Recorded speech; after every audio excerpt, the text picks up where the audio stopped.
Tim, thanks for doing this. It's good to be here. Thank you for coming. Thanks for having us in your office. I don't think we've ever done an interview in your office before. I'm not sure I've ever done an interview in the office. Well, I know this is an important issue, so we'll dive right in. Thank you. As we sit here, you know some of the families of the victims in San Bernardino have now come out in support of the judge's order that Apple help the FBI unlock that iPhone. One family reportedly saying, "We're angry and confused as to why Apple is refusing to do this."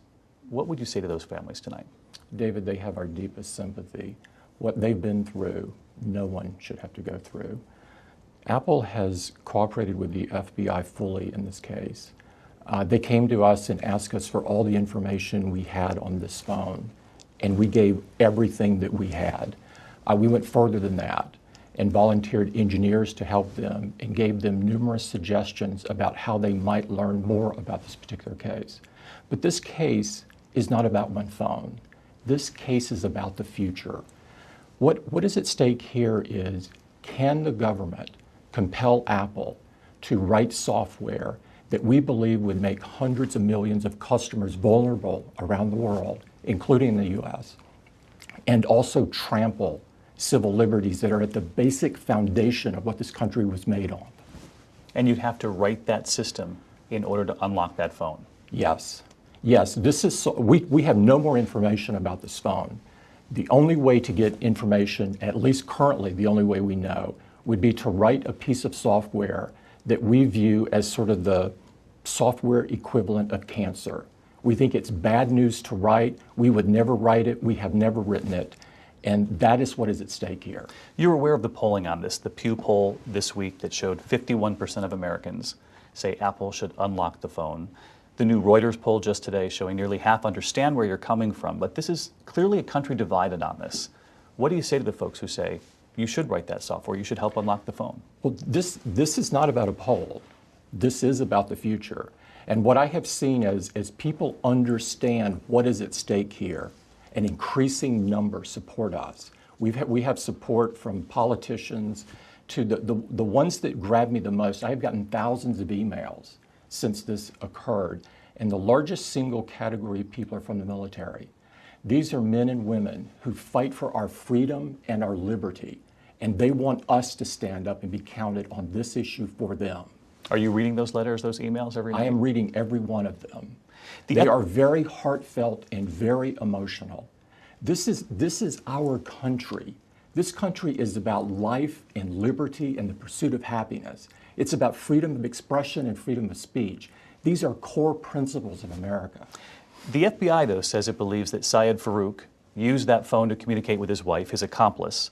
And I'm curious, do you struggle at all with the possibility that there could be information on that phone that could reveal other plots, other people who were involved in planning the San Bernardino attack? David, if we knew a way to get the information on the phone that we haven't already given, if we knew a way to do this that would not expose hundreds of millions of other people to issues, we would obviously do it. But again, this is not about one phone. This is about the future. But the central question, and I'm curious, does it keep you up? Could this phone potentially save lives and prevent another terrorist attack, the information on it? We don't know that there's any information on the phone. We don't know whether there is or there isn't. And the FBI doesn't know whether there is or there isn't.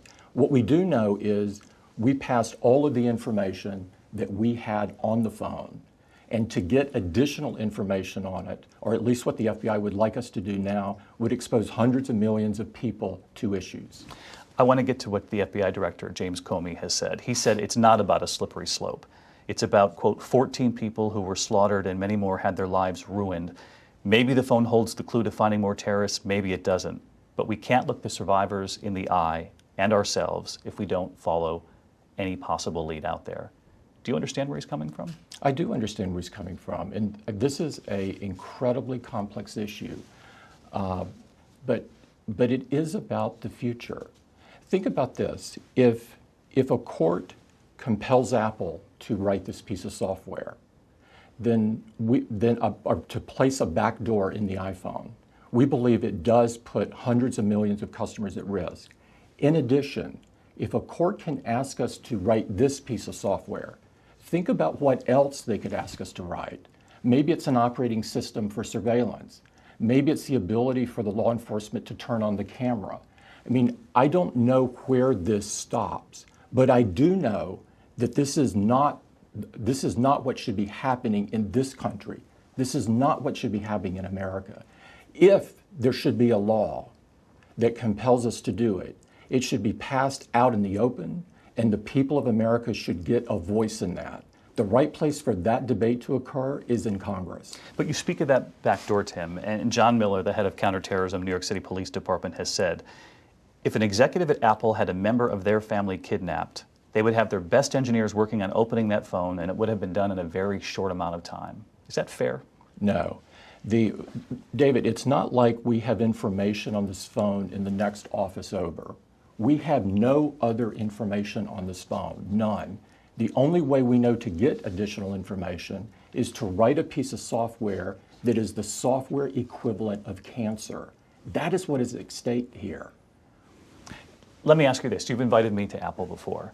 The stories are legendary about new products with black drapery over them, the locked doors, the secrecy. And if any American company can keep a secret, it's Apple.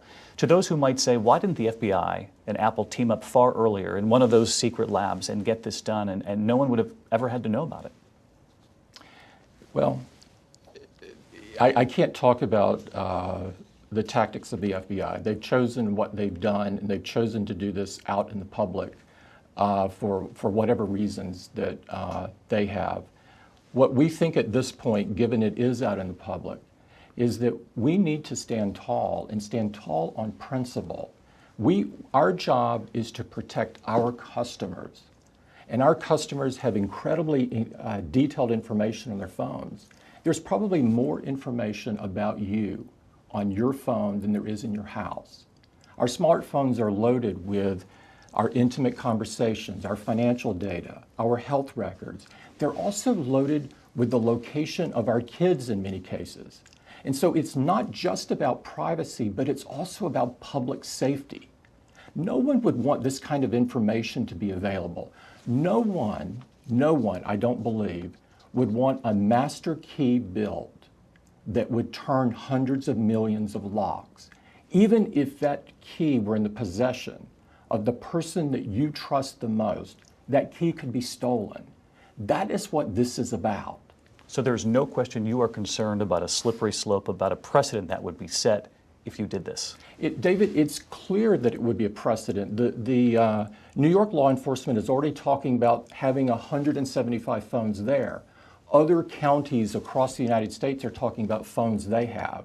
And so it is a slippery slope. I don't fear it. It is one. If you didn't think this would set a precedent, if you didn't believe this would be a slippery slope, is this something your engineers could do, and how quickly could they do it? We've never done it before, so I don't know how long it would take. Would I do it? In a perfect world where none of the implications that I'm talking about exist, yes, we would do it. We would obviously do it. But we don't live in a perfect world. If you look at hacking, many Americans, hundreds of millions of Americans last year had their credit cards stolen. I mean, it's a travesty, but it's just not that. It's also the location of their family members. There's so much information on a phone that goes beyond economics and privacy. It is also public safety. And so I know people like to frame this argument as privacy versus national security. That is overly simplistic, and it is not true. This is also about public safety. The smartphone that you carry has more information about you on it than probably any other singular device or any other singular place. So this is about protecting the safety of the people who carry those iPhones. That's exactly right. And by the way, and it's probably just not iPhone, because if the government could order Apple to create such a piece of software, it could be ordered for anyone else as well. It doesn't stop here. Did you have conversations with the FBI early on about helping them find ways to get at that information without having to break into the phone?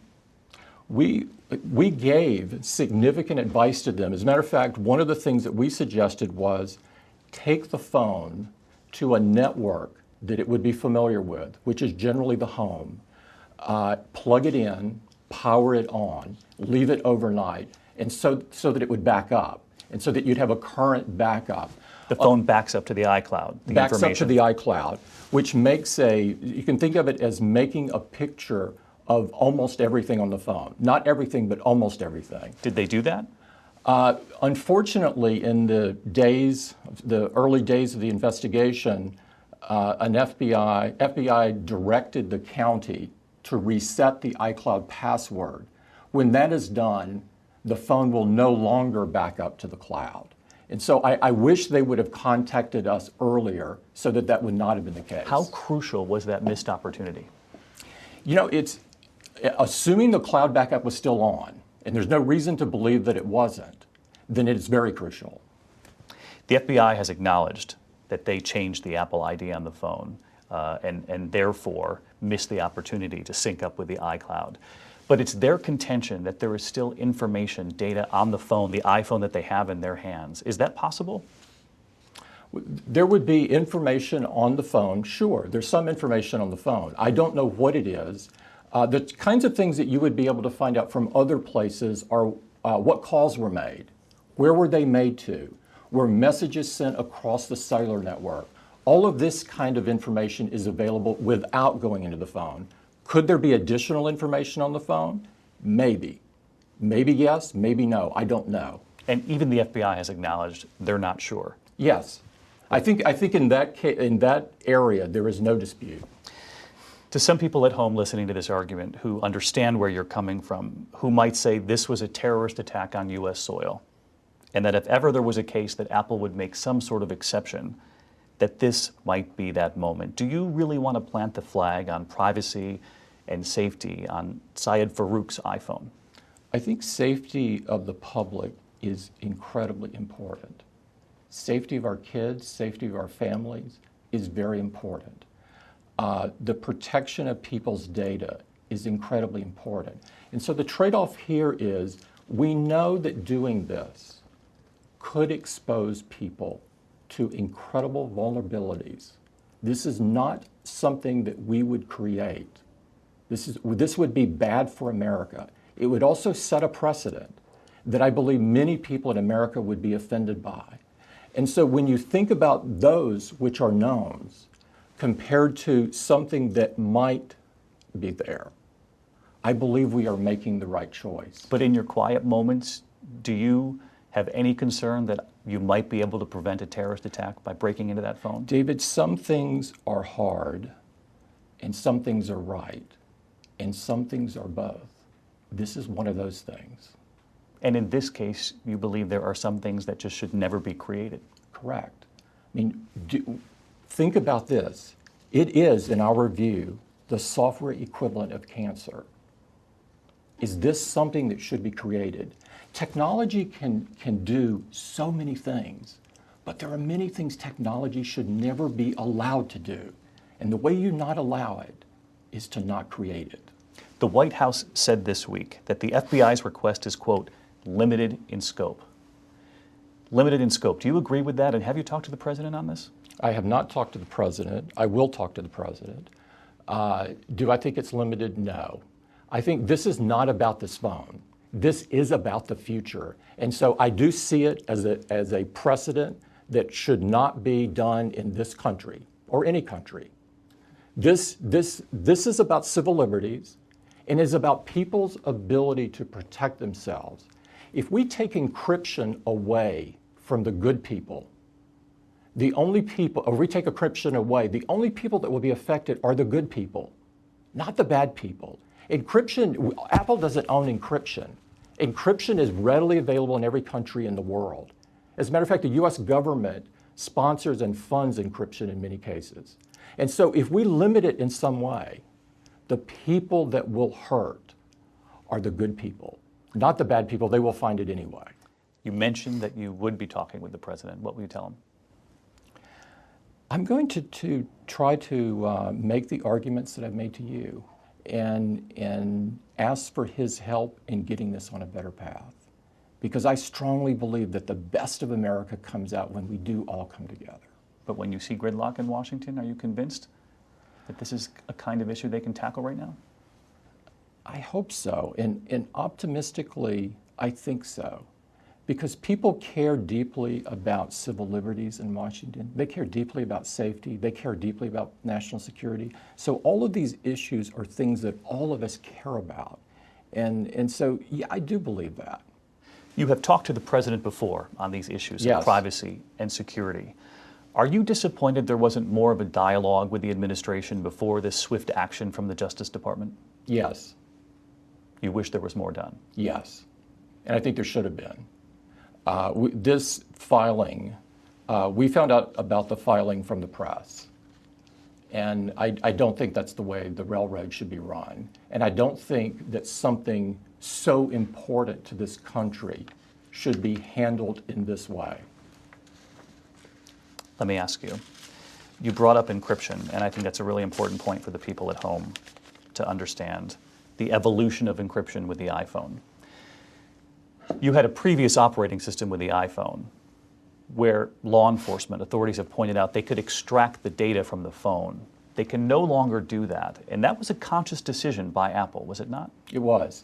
If you look at the last few years, hacking has become increasingly commonplace.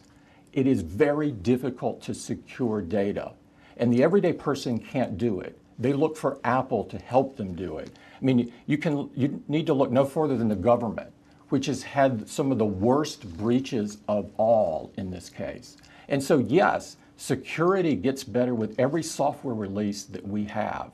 Encryption gets more advanced. It has to stay one step ahead of the bad guys. So it's not a mistake that we can't get into Syed Farook's phone. We didn't do it for that reason, David. We did it to protect our customers. But yes, a side effect is it means that Apple can't get into it either. Because think of it like this. If you put a door in a house, it's a lot easier to get in that house. It doesn't matter whether it's locked or not. Somebody can get in that. And so our simple view is you encrypt end to end and you don't keep a key. And so the people that can see communications are the people on either end of that communication. But let's stick with that metaphor. And to the people who say we want just a door to this house, Syed Farook's iPhone, is that possible? No, there's no such thing as a back door for the good guys. The bad guys will find it too. Meaning, your concern is for the millions of customers who walk around with their own data, their family's data on their phones. Yes, I am. And keep in mind, this data includes the location of their kids, the location of their families. This isn't just about privacy, although that's very important. It's also about public safety. You're aware of the people watching this who understand your argument, but who say, in this case, this was a terrorist's iPhone. What would you say? David, we have no sympathy for terrorists. In my view, they left their rights back when they decided to do awful things, way in the planning stage. But this isn't about, we're not protecting their privacy. We're protecting the privacy of everyone else. We're protecting the public safety of everyone else. That is what this is about. If they left their rights at the door, why not break into their phone then? Because doing that exposes everyone else. That is the reason. Developing that piece of software develops a piece of software that is so powerful, that has the ability to unlock, or the capability to unlock other iPhones. That is the issue. Because your argument is that master key can't then be thrown out. It's not like a physical key. A physical key you could shred. The software key, and of course with other parts of the government asking for more and more cases and more cases, that software would stay living. And it would be turning the crank. And you can imagine the target that would be on that piece. I'm not saying government would abuse it. I don't agree that going case by case is the right approach. But there's a lot of bad guys in the world. And you don't need to look further than what has happened to our own government. Millions of people have had their personal information stolen by hackers. As you know, this has become an issue in the race for president. Donald Trump is calling for a boycott of Apple until, quote, Tim Cook unlocks that phone. Trump adding that the phone is owned by the government, by San Bernardino County. Does he have a point here? You know, David, in a few weeks, Apple will turn 40. Apple could have only been started in America. We've created 1.9 million jobs now in the United States, and we have tens of millions of customers who use our products. We work for them, and we love deeply our country. But what's at stake here is, should we be compelled to write software that we believe would make vulnerable hundreds of millions of people and trample on civil liberties? That is what is at stake. And the heartwarming emails I'm getting from military, from policemen, from all across America tells me there's a fair number of people that believe as we do. And even the people that don't believe that in our democracy, this should be out in the open and discussed, not under some kind of, done in the back room somewhere. But you hear that from the Republican frontrunner, from Donald Trump: boycott Apple until Tim Cook unlocks the phone. A lot of presidential candidates have been asked, how will they talk with the tech community about protecting this country? Is that the right route in saying boycott Apple? The best thing, David, is America is strongest when we all come together. And so there are great people in the FBI and the DOJ and in government, incredible public servants. There's also some really smart people in technology. And there's some really great people focused on civil liberties. All of these groups need to come together. We've recommended a commission. I would be okay with it being called something else or done in a different way. But the key is for all of the key people to come together and really think through these issues, but not just look at one, look at all of them and recognize that at the core of this are some of the founding principles of our country, which we should take a huge pause to trample on. So is a boycott a way to come together?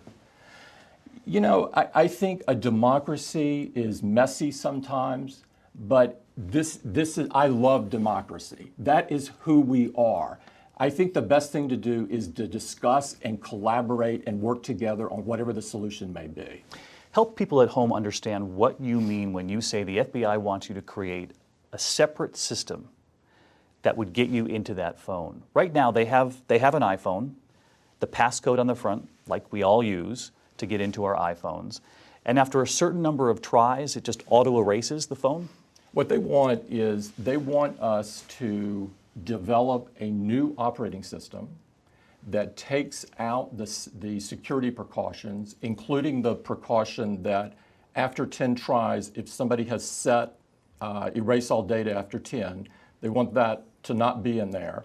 And then they want an ability to go through a number of passwords at the speed of a modern computer. A computer would do that to figure out the code. A computer would do that. And so that is what they're asking for. We believe that is a very dangerous operating system.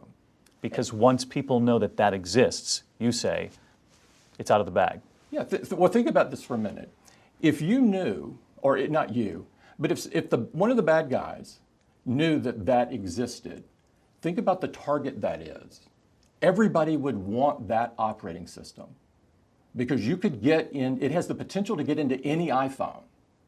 This is not something that should be created. Which takes me back to that question about middle ground. Was there an opportunity missed where Apple could have quietly met with the FBI behind closed doors in one of your many labs here, Apple being the best at keeping secrets around, to have come up with a solution long before this moment? David, we continue to look for things in this case. We're not giving up.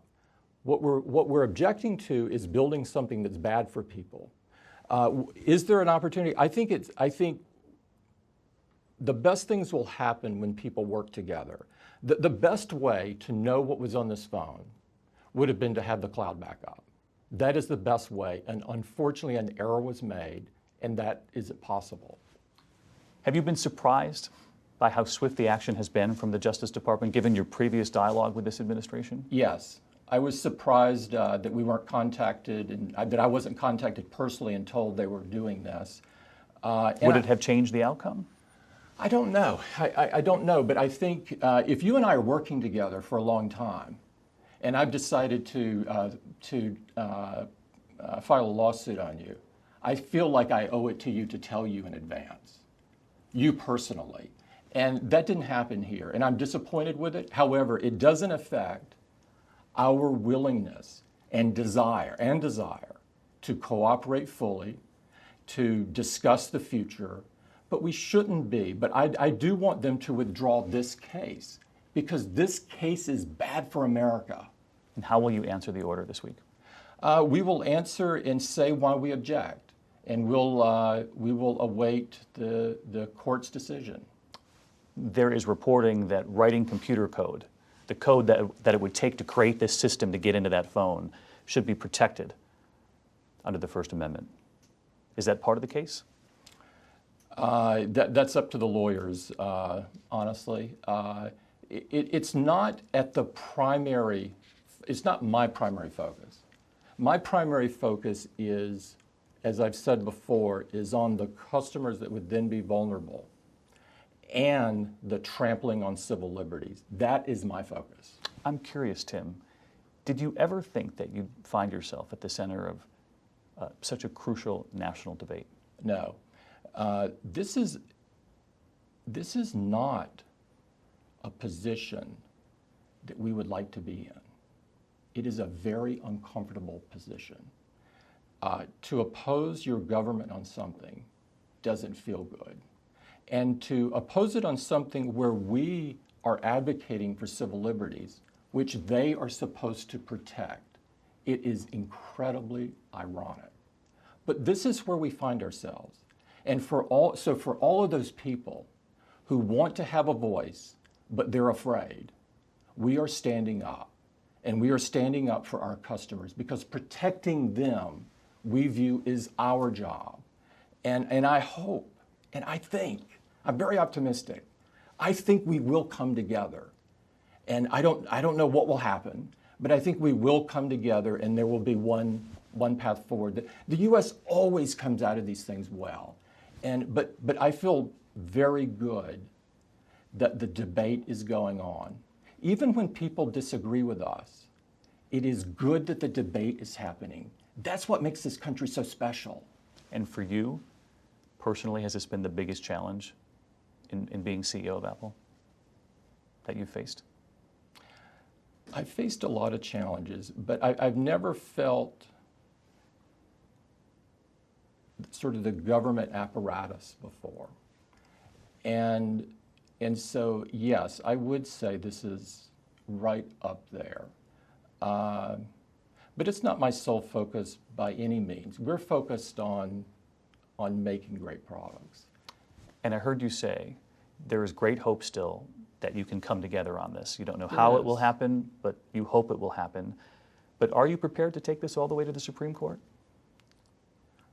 We would be prepared to take this issue all the way, yes, because I think it's that important for America. This should not be decided court by court by court. If you decide that it's okay to force a company to do something that they think is bad for hundreds of millions of people, then think about this for a minute. And this case is an awful case. There is no worse case than this case. But there may be a judge in a different district that feels that this case should apply to a divorce case. There may be one in the next state over that thinks it should apply in a tax case. Another state over, it should apply in a robbery. And so you begin to say, wait a minute, this isn't how this should happen. If there is going to be a law, then it should be done out in the open for people so their voices are heard through their representatives in Congress. And if Congress decided that there's this small category, this was a terrorist's iPhone, if Congress decided that, if the American people signed off on that, you'd entertain it. Now, let me be clear. At the end of the day, we have to follow the law. Just like everybody else, we have to follow the law. What is going on right now is we're having our voices be heard. And I would encourage everyone that has a voice on here, or that wants to have a voice and wants to have an opinion, to make sure their voice is heard. That's why we're here today. Thanks, David. Tim Cook, really thank you. appreciate you. Thank you for your candor. Thank you.